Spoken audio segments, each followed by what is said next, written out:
Number 11 है survivorship bias.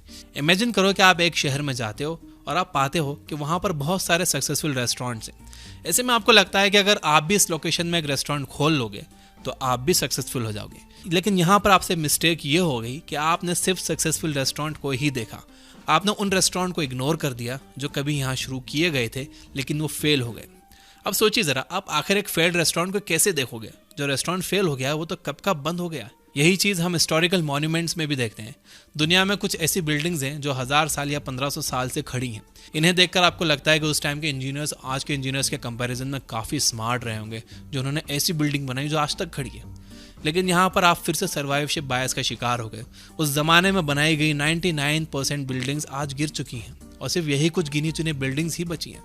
इन 1% super strong buildings को देखकर आप ये नहीं बोल सकते कि उस टाइम के इंजीनियर्स आज के इंजीनियर्स से बेटर थे। सर्वाइवरशिप बायस की वजह से आप अपने सक्सेस के चांसेस को ओवर एस्टिमेट कर देते हो, यानी आप ये ज़्यादा ही समझ लेते हो कि आप सक्सेसफुल हो जाओगे। आप न्यूज़ में हर वक्त ये देखते हो कि कैसे एक ऑटो रिक्शा ड्राइवर का बच्चा IIT क्वालिफाई कर गया या एक सब्जी बेचने वाले का लड़का IAS बन गया। आप देखते हो कि हिस्ट्री में हर सक्सेसफुल बंदा एक टाइम पर गरीब था, लाचार था और बाद में अपनी मेहनत के बलबूते पर सक्सेसफुल हो गया। ये स्टोरीज सुनकर आपको लगता है कि अगर आप भी मेहनत करोगे तो आप भी सक्सेसफुल हो जाओगे, लेकिन आप उन लोगों को इग्नोर कर देते हो जिन्होंने काफ़ी मेहनत की। बहुत सारे ऑटो रिक्शा ड्राइवर के बच्चे थे, बहुत सारे बच्चे ऐसे थे जिनके पेरेंट्स सब्जी बेचते थे, लेकिन वो फिर भी फेल हो गए। इन फेल हुए लोगों के अंदर भी खूब मोटिवेशन था, लेकिन लाइफ में कुछ सर्कमस्टेंसेस ऐसे आए कि ये लोग पूरी कोशिश करके भी हार गए। इसलिए अगर आप सक्सेसफुल हो जाओ तो पूरा क्रेडिट अपनी मेहनत को मत दो। अगर आप फेल हो जाओ तो ये हमेशा याद रखो कि आपके फेल होने के चांसेस आपके सक्सेसफुल होने के चांसेस से कहीं गुना ज़्यादा थे। इस पर हताश होने के बजाय आप फिर से कोशिश करो। नंबर 12 है सेल्फ सर्विंग बायस। अगर आप किसी काम में सक्सेसफुल हुए हो तो वो इसलिए हुए हो क्योंकि आपने बहुत मेहनत की थी, लेकिन अगर आप किसी काम में फेल हुए हो तो ऐसा इसलिए हुआ है क्योंकि आपका टीचर बेकार था, आप पिछले रात सोए नहीं थे और इस दिन एक काली बिल्ली ने आपका रास्ता काटा था। लेकिन अगर आपका दोस्त आपसे ज़्यादा सक्सेसफुल हो गया है तो ऐसा इसलिए हुआ है क्योंकि टीचर उसके फेवर में था, वो उस दिन लकी था और उसने एक दिन पहले मंदिर में नारियल चढ़ाया था। सिमिलरली अगर आपने एक अच्छा काम किया है तो वो इसलिए किया है क्योंकि आप एक अच्छे इंसान हो, लेकिन अगर आपसे कोई गलती हुई है तो वो इसलिए हुई है क्योंकि आपके हालात ख़राब थे, आपको मजबूरी में आकर वो काम करना पड़ा। लेकिन अगर दूसरे बंदे ने कोई अच्छा काम किया है तो वो ये सब दिखावे के लिए कर रहा है, लेकिन अगर उससे कोई गलती हो गई है वो तो है ही घटिया बेवकूफ़ इंसान और उससे उम्मीद भी क्या की जा सकती है। इसे फंडामेंटल एट्रीब्यूशन एरर या सेल्फ सर्विंग बायस भी कहा जाता है। इस एरर का शिकार होकर हम अक्सर अपनी अच्छी क्वालिटीज़ को अपने सर पर चढ़ा लेते हैं और अपनी बुरी क्वालिटीज़ को इग्नोर कर देते हैं और दूसरों की बुरी क्वालिटी से उनकी पूरी पर्सनालिटी जज कर लेते हैं और उनकी अच्छी क्वालिटीज़ को इग्नोर कर देते हैं। नंबर 13 हिंडसाइट बायस। जब क्रिकेट मैच में इंडियन टीम हार जाए तो आपको ज्ञान देने वाले बहुत लोग मिलेंगे। वो बोलेंगे कि फलाने बैट्समैन को बैट इस तरह से घुमाना चाहिए था, ओपनिंग के लिए इसको नहीं उसको भेजना चाहिए था।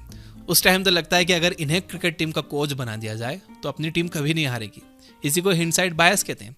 जब एक इंसिडेंट हो जाता है तो हमें क्लियरली समझ में आ जाता है कि उस इंसिडेंट में एक पर्टिकुलर आउटकम को अचीव करने के लिए हमें कौन से स्टेप्स को लेना चाहिए था। इस केस में मैच खत्म हो जाने के बाद हमें समझ आ जाता है कि क्रिकेटर्स को किस तरह से खेलना चाहिए था कि वो जीत जाते, लेकिन यही सारी बातें हम फोरसाइट में नहीं बता पाते। जब मैच चल रहा होता है तो ग्राउंड पर खड़े होकर ये सेम फैसले लेना बहुत मुश्किल लगते हैं। स्टॉक मार्केट में ये अक्सर होता है। एक पर्टिकुलर स्टॉक के डूब जाने के बाद बहुत से इंटेलिजेंट लोग सामने आकर बोलते हैं उस स्टॉक के तो लक्षण पहले से ठीक नहीं लग रहे थे, उसे तो गिरना ही था।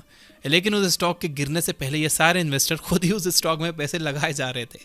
गिरने से पहले उन्हें पता नहीं था कि ये स्टॉक गिरने वाला है, लेकिन गिरने के बाद उन्हें बड़े आराम से पता लग जाता है कि वो स्टॉक क्यों गिरा।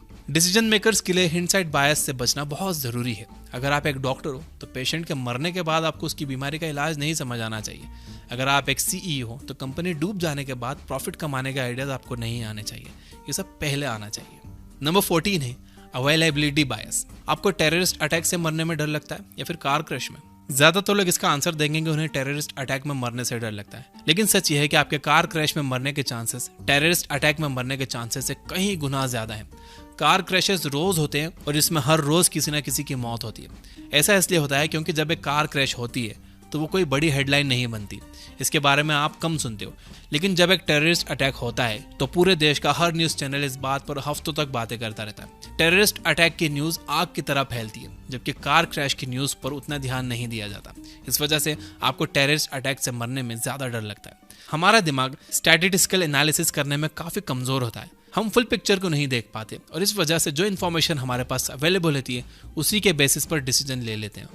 अगर मैं आपसे पूछूं कि पिछले 20 साल में क्राइम रेट्स कम हुए हैं या बढ़े हैं, तो आप में से बहुत से लोग कहेंगे कि आज क्राइम रेट्स बढ़ गए, लेकिन ऐसा नहीं है। हम काफ़ी पीसफुल सोसाइटी में रह रहे हैं और आज का क्राइम रेट 20 साल पहले के क्राइम रेट के कंपैरिजन में काफ़ी कम है। लेकिन हम न्यूज़ में हर रोज़ कहीं ना कहीं होने वाले क्राइम के बारे में पढ़ते और सुनते रहते हैं। इस वजह से हमें लगता है कि आज क्राइम रेट बढ़ गया है। हमें ये याद रहता है कि आज कौन सा बच्चा स्कूल गया और वहाँ से किडनैप हो गया, लेकिन हम इस बात को इग्नोर कर देते हैं कि उसके साथ देश के करोड़ों बच्चे और स्कूल गए और सारे ही बच्चे घर लौट कर आ गए। हम उस क्राइम की इन्फॉर्मेशन पे फिक्सेट करके ये फैसला ले लेते हैं कि सोसाइटी बच्चों के लिए सेफ नहीं है। कोई भी डिसीजन लेने से पहले आप उसकी एक फुल पिक्चर निकालने की कोशिश करो। तो दोस्तों, ये थे वो 14 माइंड ट्रैप्स जो आपको गलत रास्ते पर ले जाते हैं। ऐसे और 6 माइंड ट्रैप्स हैं। अगर आपको ये वीडियो पसंद आया तो आप इसे लाइक जरूर कीजिए, और अगर आपको नेक्स्ट पार्ट चाहिए 6 और माइंड ट्रैप्स देखने हैं तो कमेंट में यस जरूर लिखिए। इससे मुझे पता लगेगा कि यह वीडियो आपको बहुत पसंद आई है और इसका मैं जल्द ही नेक्स्ट पार्ट भी लेकर आऊंगा। Finally, you guys are amazing. Keep reading, keep learning, keep growing. Thank you for watching.